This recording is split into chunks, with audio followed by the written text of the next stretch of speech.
ሰላም ጤና ይስጥልን አድማጭ ተመልካቾቻችን ከቶፕ ኒውስ ኔትወርክ ዕለታዊ ዜናዎችን ይዘን ቀርበናል። በቅድሚያ ማርዕስቶቹን።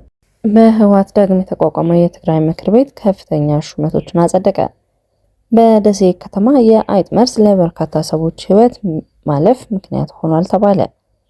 በምርጫ ወቅት ከህግ ውጭ የሆነ ተግባር የፈጸሙ የምርጫ አስፈጻሚዎች ከስራ ማሰናበቱን የኢትዮጵያ ብሔራዊ ምርጫ ቦርድ አሳወቀ።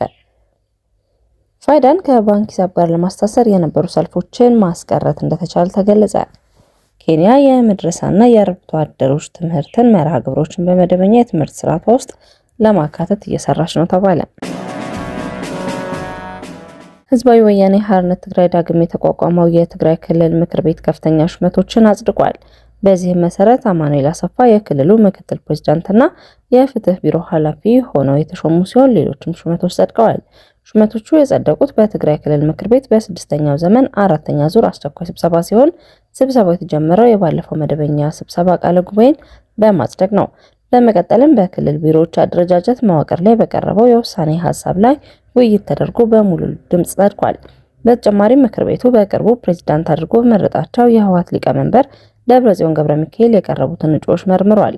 ከእጩዎች መካከል ለምክትል ፕሬዝዳንትነት፣ ለቢሮ ኃላፊነት፣ ለጠቅላይ ፍርድ ቤት ፕሬዝዳንትና ምክትል ፕሬዝዳንትነት፣ ለዞን አስተዳዳሪነት፣ ለዋና ኦዲተርና ምክትል ዋና ኦዲተር እንዲሁም ትግራይ ቴሌቪዥን በመባል የሚታወቀውን የመገናኛ ብዙሃን ኤጀንሲ ስራ አስፈጻሚ ዳይሬክተርነት ሹመቶች የቀረቡትን ያካተተ ነው።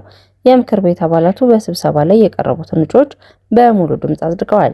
ከተሰጡት ሹመቶች መካከል የህወሓት ምክትል ሊቀመንበር የሆኑት አማኑኤል አሰፋ የክልሉ ምክትል ፕሬዝዳንትና የፍትህ ቢሮ ኃላፊ ሆነው እንዲመሩ ተሰይመዋል።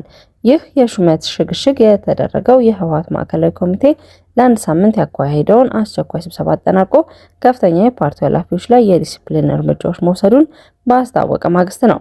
ፓርቲው በስብሰባው ማጠናቀቀው መግለጫ ድርጊቱን የፈጸሙት የርዕዮተ ዓለም ጉድለቶችና ታሪካዊ ተግዳሮቶችን ለመፍታት በአመራሩ ላይ አጠቃላይ ግምገማ ማድረጉን ገልጾ ነው።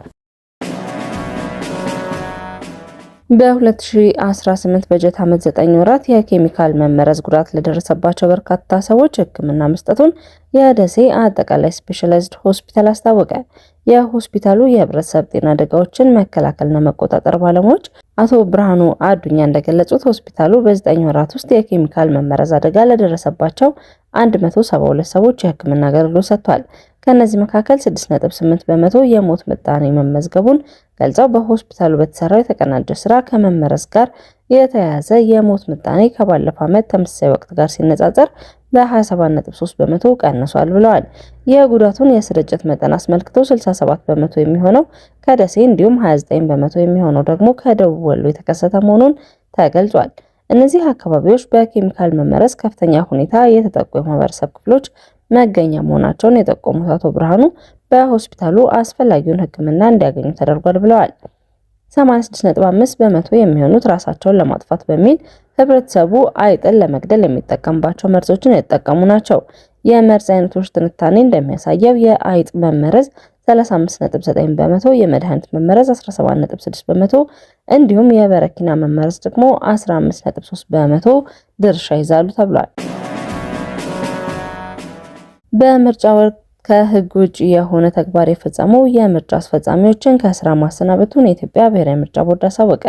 የቦርዱ ሰብሳቢ ሜላትወርቅ ኃይሉ የምርጫውን ዕለትና የድምጽ ቆጠራ እየተካሄደ ነው ያሉትን ዕለት ክንውን በተሰጠው መግለጫ የተለያዩ ጥቆማዎች መሰረት በማድረግ የቦርዱ የክትትል ቡድን ባደረገው አሰሳ ከህግ ውጭ የሆነ ተግባር ሲፈጽሙ የተገኙ ምርጫ አስፈጻሚዎች መገኘታቸውን ተናግረዋል።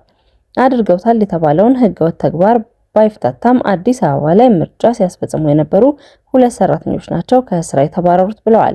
በተያያዘም ቡርጂ በተባለው የምርጫ ጣቢያ ምሽት ላይ ምርጫ አስፈጻሚዎች የምርጫ ወረቀቱን ራሳቸው ሲሞሉ ተገኝተዋል በመባሉ ጣቢያው መዘጋቱና በስፍራ የተደረገ ምርጫ መሰረዙን ዋና ሰብሳቢዋ ጠቅሰዋል። የምርጫ ቆጠራውን በተመለከተ እስከ ምሽት በአዲስ አበባና በአማራ፣ በሶማሌ፣ በጋምቤላና በሲዳማ ክልል ገና ቆጠራ ያልተካሄደባቸው አሉ ብለዋል። ይህ በምርጫ ወቅት ረጅም ሰልፎች ስለነበርና ተራዝሞ ከእኩለ ሌሊት በኋላ ሲካሄድ የነበረ መሆኑን ተከትሎ የተከሰተ መዘግየት ነው ብለዋል የምርጫ ቦርድ ሰብሳቢዋ።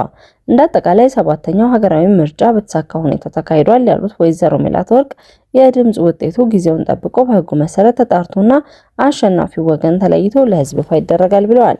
በተጨማሪም በምርጫ ወቅት አጋጥመው ነበር ከተባሉ ችግሮች መካከል ሲቪል የለበሱ የመንግስት አስተዳደር አካላት በማይገባቸው የምርጫ ጣቢያ ክልል ገብተው መገኘታቸውን ቦርዱ በማረጋገጡ ከድርጊታቸው እንዲቆጠቡ መደረጉን ዋና ሰብሳቢዋ በመግለጫቸው አካተዋል። የፓርቲ ወኪሎች በምርጫ ወቅት በታዛቢነት ወደ ምርጫ ጣቢያ እንዳይገቡ የተከለከሉ እንደነበር አረጋግጠናል ያሉ ሰብሳቢዋ ችግሩን ፈተን በቆጠራ ወቅትም ጭምር እንዳይሳተፉ አድርገናል ብለዋል። የፋይዳ መታወቂያን ከባንክ ሂሳብ ጋር ለማስተሳሰር የነበረው ሰልፍና መጉላላት ከተገልጋዮች ዘንድ ቅሬታን ፈጥሮ እንደነበር ይታወቃል። ከፋይዳ መታወቂያ ጋር በተገናኘ ባንኮች ላይ የነበሩ ሰልፎችን በማስቀረትና የሚቀርቡ ጥያቄዎችን በፍጥነት ምላሽ በመስጠት በአሁኑ ወቅት የባንክ ሂሳብን ከፋይዳ ጋር የማስተሳሰር ሂደቱ መሻሻል የታየበት መሆኑ ተገልጿል። የባንክ ሂሳብን ከፋይዳ መታወቂያ ጋር ማስተሳሰር በታህሳስ 2018 መጀመሩን ያስታወሱት የብሔራዊ መታወቂያ ፕሮግራም የባለድርሻ አካላትና የኮሚኒኬሽን ዳይሬክተር ሳሚና ሰይፉ ናቸው። ባንኮች ከሚሰሩት ስራ በተጨማሪ በኦንላይን ሊንክ ወይም ማስፈንጠሪያ በመጠቀም ሲሰራበት መቆየቱን ተናግረዋል። ስራውን በሚገባው ልክ እንዲጠናቀቅ ለማድረግም የማብቂያ ቀናቶችን መራዘማቸውን ያስታወሱ ሲሆን በመጨረሻዎቹ ቀናት በደንበኞች አገልግሎት ላይ ጫና ፈጥሮ እንደነበር አንስተዋል። ይሁን እንጂ ችግሩን በቶሎ በመፍታት አሁን ላይ በተለያዩ ባንኮች ውስጥ ከፋይዳ ማስተሳሰር ጋር የተገናኘ ሰልፎች እንደማይታዩ የሚቀርቡትም ጥያቄዎች በፍጥነት ምላሽ እያገኙ መሆኑን አመላክተዋል። ለአገልግሎት ምቹ የሆነ ሁኔታ እየተፈጠረ ድረስ ወዲያውኑ ወደ ትግበራ መግባት የተሻለ መሆኑን ጠቁመዋል። ኬንያ የመድረሳና የአርብቶ አደሮችን ትምህርት መርሃ ግብር በመደበኛው የትምህርት ስርዓቷ ውስጥ ለማካተት እየሰራች ነው። የኬንያው ፕሬዝዳንት ዊሊያም ሩቶ የመድረሳና የዱኪም የእስልምና ሃይማኖታዊ ትምህርቶችን እንዲሁም የአርብቶ አደር ማህበረሰብ የትምህርት ፕሮግራምን በሀገሪቱ መደበኛ ትምህርት ስርዓት ውስጥ ለማካተት የሚያስችሉ ማሻሻያዎች እንዲዘጋጁ ለትምህርት ሚኒስቴር ጁሊያን ኦጋምባ መመሪያ ሰጥተዋል። Kenyans.co የተሰኘው የሀገሪቱ መገናኛ ብዙሃን እንደዘገበው ይህ እርምጃ ይፋ የተደረገው በትላንትናው ዕለት በዋጅር በተከናወነው የማዳራት ቀን የመታሰቢያ በዓል ላይ ነው። ፕሬዝዳንት ሩቶ በበዓሉ አከባበር ላይ ባደረጉት ንግግር ውሳኔው በጂኦግራፊያዊ አቀማመጥ፣ በታሪካዊ መገለልና መደበኛ ያልሆኑ የትምህርት ስርዓቶች እውቅና በማጣታቸው ምክንያት ወደ ዳር የተገፉና በአርብቶ አደሮች ማህበረሰብ ውስጥ የሚገኙ ህጻናት ከትምህርት ገበታ ውጭ እንዳይቀሩ ለማድረግ ያለመ መሆኑን ገልጸዋል። በመሆኑም የትምህርት ሚኒስቴር በመሰረታዊ የትምህርት አዋጅ መሰረት ከሚመለከታቸው ባለድርሻ አካላት ጋር በሰፊው እንዲመክርና ለነዚህ መርሃ ግብሮች ይፋዊ እውቅና ለመስጠት የሚያስችል የፖሊሲ የውሳኔ ሀሳብ እንዲያቀርብ አዘዋል። አድማጭ ተመልካቾቻችን ከቶፕ ኒውስ ኔትወርክ ላይ ያዝናቸው ዜናዎች እነዚህ ነበሩ። መልካም ቆይታ።